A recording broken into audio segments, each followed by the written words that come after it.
Hello everyone, welcome to Parallel Physics KV. In this video, we are briefly going to discuss the applications of various electromagnetic waves in EM spectrum. First, let's discuss about radio waves. Radio waves कहाँ use होती हैं? Radio waves are used in radio and television communication system. जो radio होता है या television communication systems होते हैं वहाँ पर रेडियो वेव्स यूज होती है। मोबाइल फोन्स जो वॉइस कम्युनिकेशन होता है हमारा मोबाइल फोन्स के थ्रू उनमें भी रेडियो वेव्स का यूज होता है और इनकी जो वेवलेंथ होती है वो 0.1 मीटर से ज़्यादा होती है। The next one is microwave. They are basically short wavelength radio waves. ऐसी रेडियो वेव्स जिनकी वेवलेंथ बहुत ही कम है। इसकी एप्लीकेशन है microwave oven and radar system in aircraft navigation.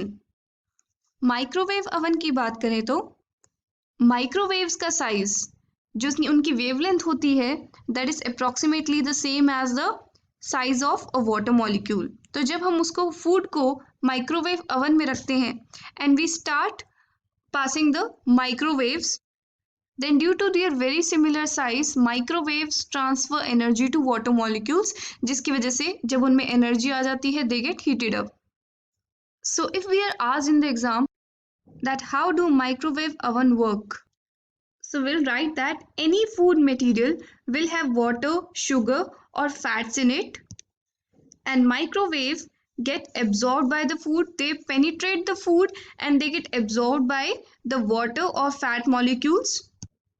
Since the frequency of microwave matches the frequency of the molecules, the energy is transferred easily.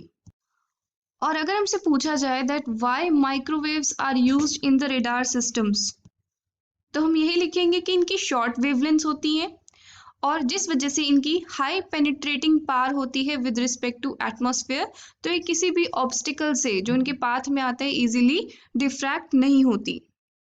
Then talking about the third type of wave, that is infrared. They are often referred to as heat waves as they are produced by hot bodies. Hot bodies he infrared rays produce करती हैं. इसके applications भी काफ़ी सारी हैं जैसे infrared lamps. अगर हमें फूड गर्म करना है तो इंफ्रारेड लैम्प्स का भी यूज़ कर सकते हैं। वॉशरूम्स को गर्म करने के लिए भी इंफ्रारेड लैम्प्स यूज़ होते हैं। इंफ्रारेड डिटेक्टर्स, अगर रात को हमें देखना है तो उसके लिए स्पेशल गॉगल्स होते हैं, इंफ्रारेड गॉगल्स। ये बेसिकली बॉडी की हीट को डिटेक्ट कर लेते हैं। देन टीवी के जो रिमोट में एलईडी लगी होती है वो भी इंफ्रारेड एलईडी होती है। इसका एक बहुत इम्पॉर्टेंट कॉन्सिक्वेंस भी है ग्रीन हाउस इफेक्ट। जो अर्थ पे जो रेडिएशंस आती हैं अल्ट्रावायलेट रेडिएशंस, वो जब अर्थ की सरफेस तक पहुंचती हैं तो अर्थ एब्जॉर्ब करके उनको इंफ्रारेड की फॉर्म में वापस से रिलीज करता है और ये इंफ्रारेड रेज ये ट्रैप कर लेता है एटमॉस्फेयर। ये आसानी से एटमॉस्फेयर को पेनिट्रेट नहीं कर पाती जिसकी वजह से हमारा अर्थ का टेम्परेचर गर्म रहता है। So the earth's temperature is suitable for the survival of life on earth. The next one in the line is visible rays. Visible rays की जो वेवलेंथ होती है 400 नैनोमीटर से लेकर 700 नैनोमीटर के बीच में होती है। इसके आसपास हमें रेड वेवलेंथ्स मिलती हैं और इसके आसपास हमें ब्लू वेवलेंथ्स मिलती हैं।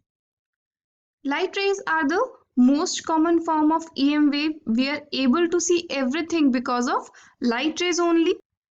सन से हमें जो रेडिएशन मिलती है वो किस फॉर्म में होती है? विजिबल लाइट की फॉर्म में ही होती है most of the radiation. And most of the insects have compound eyes due to which they see only the visible light. Insects के साथ साथ ह्यूमन की भी आईज विजिबल लाइट ही डिटेक्ट कर सकती हैं, लेकिन जो स्नेक्स होते हैं वो इंफ्रारेड रेज भी डिटेक्ट कर सकते हैं। Now the next one is ultraviolet rays जिनकी वेवलेंथ 400 नैनोमीटर से लेकर 0.6 नैनोमीटर तक भी हो सकती है। Now ये जो UV रेज होती हैं ये ह्यूमंस के लिए हार्मफुल होती हैं।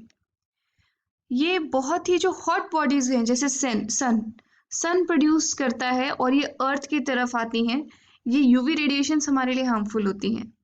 They are used to kill germs in water purifier। जो वाटर प्यूरिफायर में UV लिखा होता है इसका मतलब UV रेस जर्म्स को किल करने में हेल्प करती हैं, लेकिन ये स्किन की टैनिंग भी करती हैं। अगर हम धूप में जाएं, धूप में UV रेस होती हैं और हमारी स्किन टैन हो जाती है because of the production of a pigment which is known as melanin. Then it helps in laser assisted technologies like eye surgery. जब आई सर्जरी करते हैं तो उसमें जो लेज़र टेक्नोलॉजी यूज़ होती है उसमें यूवी रेस हेल्प करती है. क्योंकि इनकी बहुत शॉर्ट वेवलेंथ होती है इसलिए हम इसको बहुत नैरो बीम में फोकस कर सकते हैं.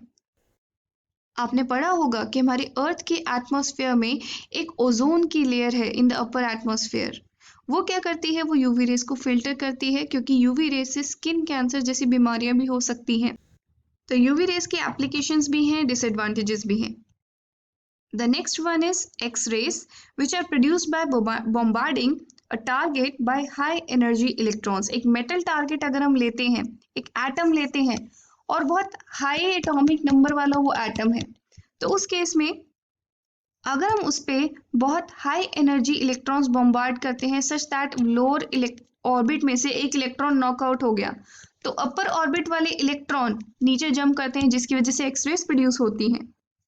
X rays are a very important diagnostic tool in medical science. ये हमारी स्किन को बहुत आसानी से पेनिट्रेट कर सकती है. लो डेंसिटी मटेरियल से ये रिफ्लेक्ट हो जाती है और हाई डेंसिटी मटेरियल जो होता है वो इसको एब्जॉर्ब कर लेता है. ये कैंसर के ट्रीटमेंट में भी हेल्प करती है. गामा रेज की वेवलेंथ सबसे शॉर्ट होती है और फ्रीक्वेंसी सबसे ज़्यादा होती है. ये न्यूक्लियर रिएक्शंस में प्रोड्यूस होती हैं और ये रेडियो एक्टिव न्यूक्लियाई भी एमिट करता है. ये हेल्प करती है कैंसर ट्रीटमेंट में. The most important application is they help in cancer treatment. जो अनवांटेड ग्रोथ होती है सेल्स की, उनको किल करने के लिए प्रिसिशन के साथ हम गामा रेज का यूज करते हैं. सो आई होप आपको इलेक्ट्रोमैग्नेटिक स्पेक्ट्रम क्लियर होगा. That's all for now. Have a good day.